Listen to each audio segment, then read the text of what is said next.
Yun lang guys, no? Talking lang muna tayo kasi para din maano tayo. Maano ba? Malibang. Pero in fairness ha, yung buhok ko, nakaisip na ako na gupitan ko talaga ito.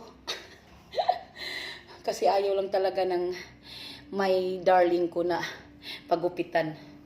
Gusto siguro niya guys mahaba ang buhok ko. Kasi siguro, ano din siya, test niya yung mahaba ang buhok.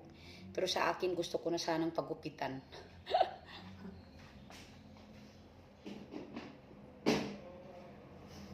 Kasi guys, ang buhok ko, sobrang nipis. Oh.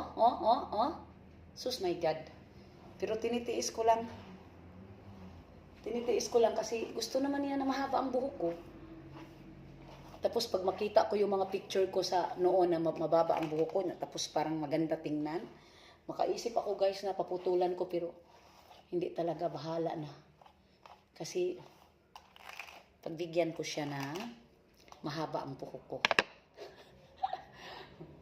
Ang nakalami ng sagod sa taas o buhok guys, sa tinud-anay lang. Ang nakalami sa taas o buhok, mapugna nimo, mapangko nimo anytime kung initan ka.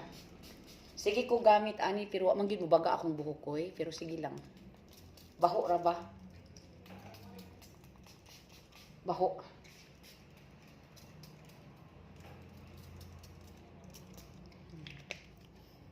So yun lang guys, kwento-kwento muna tayo sa sarili natin.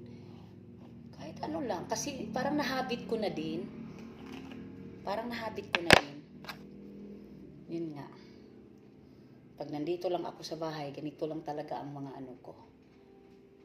Atos ako sa munisipyo. Why? Sama ako, honey. Kaya i-process na ni Buboy nga dali dayon. Wow. Sama ako, honey. Ay, Masama ka. Ay, sige. Nato nang Kasi nakapangbahay ako Ano lang, magano muna ako. Hindi, magano muna ako kasi